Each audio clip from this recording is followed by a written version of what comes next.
Voilà, je vous parlais de surprise. En voici une autre, même si, bon, elle est inscrite au programme. Le thème d'aujourd'hui, vous le savez, c'est les artistes du temps. On va donc recevoir maintenant un vrai artiste qui colle parfaitement, doublement même à cette thématique.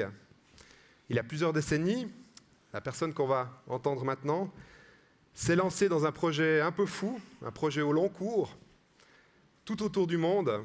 Il est parti en quête d'histoires et surtout d'objets qui montrent qu'à un moment précis, j'espère que, Étienne, je dis juste, le temps s'est arrêté. Des histoires dont certaines, justement, sont reproduites dans le livre que vous avez tous reçu ce matin dans votre sac, Les Gardes du temps, qui est d'ailleurs préfacé par Étienne Klein également. Ce projet, c'est celui de Luc Debrenne, longtemps journaliste, devenu photographe.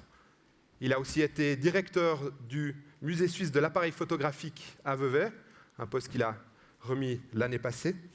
Et pour résumer son travail, on pourrait simplement dire que celui-ci consiste littéralement et simplement à, encore une fois sous le contrôle d'Étienne Klein, suspendre le temps 2 fois.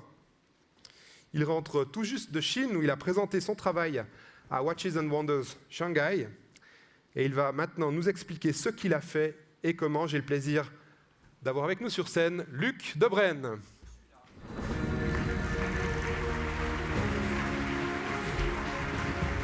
Voilà, il est là.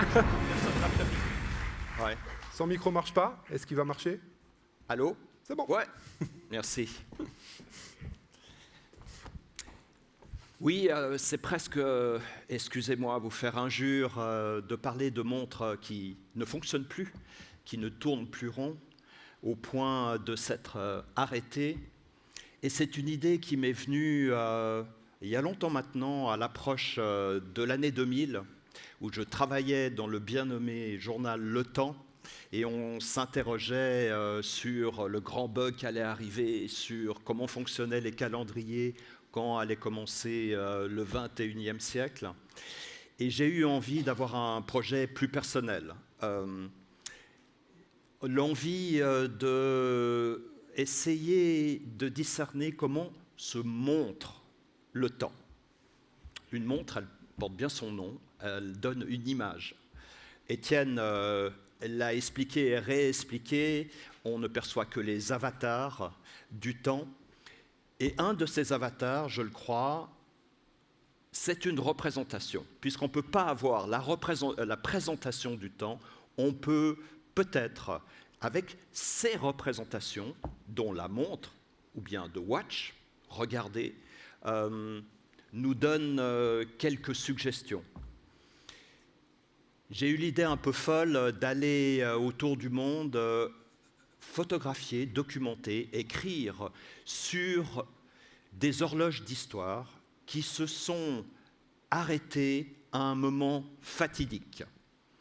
Vous avez derrière moi, dans le mémorial de la paix à Hiroshima, une des vitrines qui présente les garde-temps qui ont été retrouvés après le 6 août 1945, qui sont pétrifiés à ce moment fatidique de 8h15, cette matinée-là.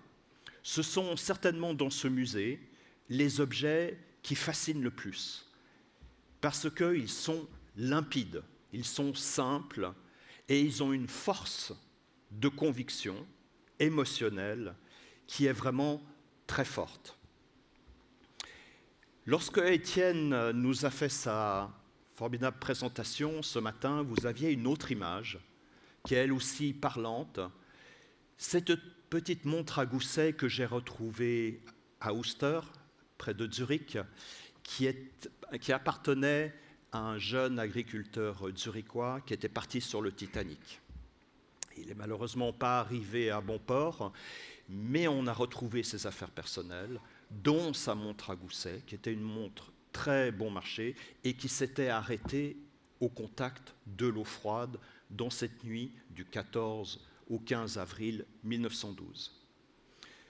De quête en quête, d'horloge de mémoire en horloge de mémoire, j'ai constitué une espèce de fresque Au total, 50 garde-temps. J'ai pris le terme de la manière la plus littérale possible, c'est de conserver.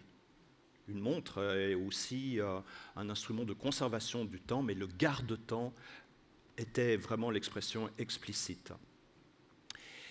J'ai, pour pas multiplier les exemples tragiques, parce qu'il y en avait en définitive pas mal, je me suis aussi intéressé à d'autres horloges arrêtées, parfois surprenantes. Peut-être avez-vous pris le train ce matin, peut-être avez-vous consulté l'une des horloges, il y en a 5000 dans les gares de Suisse. Leur trotteuse à ces horloges, vous le savez, s'arrête pendant presque 2 secondes lorsqu'elle atteint le sommet, les 12 heures. Avait imaginé le designer-ingénieur à l'époque un moyen de synchroniser avec une horloge mère, ce qui fait que toutes les horloges des gares suisses sont à l'heure. Mais il y a un arrêt du temps. Le temps, la durée, se suspend dans toutes les gares suisses pendant chaque minute, pendant 1 seconde et demie.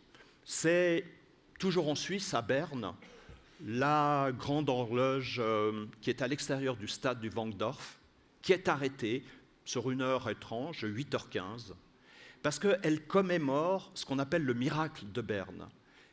La Coupe du monde de football en 1954 à Berne avait déjoué tous les pronostics, et la finale entre l'Allemagne et la Hongrie, les Hongrois étaient donnés mais à 10-1 contre l'équipe allemande, et au final, les Allemands ont arraché la victoire. Et c'était un événement considérable, politique aussi, à l'époque.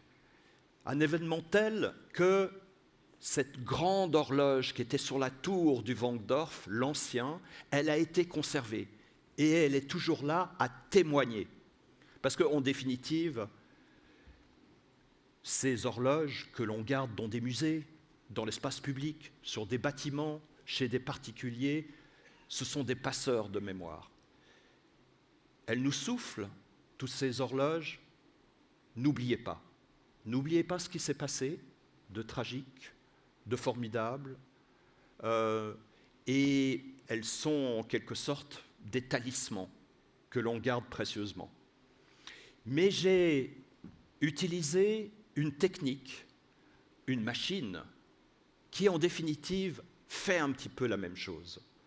La photographie, lorsque vous déclenchez, elle arrête le temps. J'aurais pu très bien photographier une telle montre bracelet qui fonctionnait. L'image qui en aurait résulté aurait montré une montre complètement stoppée dans sa course. Ces 2 techniques, ces 2 machines, ces 2 boîtes que sont la montre arrêtée ou l'horloge arrêtée et l'appareil photographique partagent beaucoup, à tel point que pas mal d'entreprises horlogères, surtout pendant l'entre-deux-guerres, ont fabriqué des appareils photo. Parce qu'ils avaient la technique, ils avaient les outils et ils avaient la mesure du temps. Il n'y a pas de photographie sans une mesure ultra précise du temps. Et c'est peut-être la seule machine, la photographie, l'appareil, qui arrive à complètement arrêter le temps et à passer le moment présent immédiatement dans le passé. Ce qui fait que, en quelque sorte, et de manière imaginée, en photographiant ces objets rares, j'ai suggéré qu'on pouvait arrêter non pas 1, mais 2 fois le temps.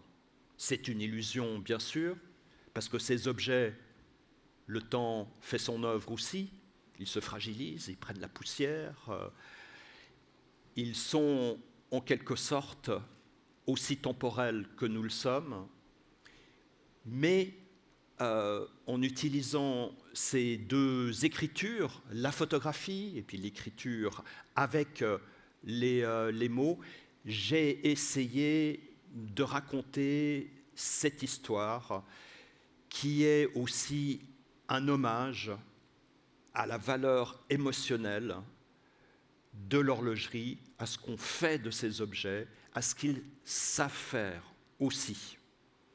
C'est-à-dire de témoigner de nos petites vies personnelles, mais aussi, quelquefois, de la grande histoire. Il en est résulté ce livre.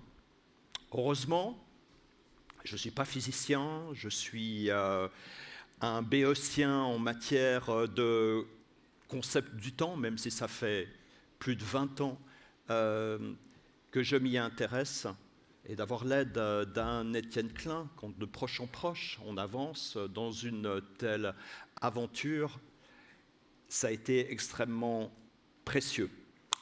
Et je voudrais profiter de l'occasion, d'ailleurs, pour le remercier.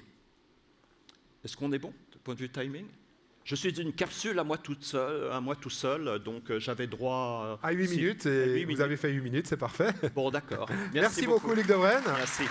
On vous retrouve cet après-midi.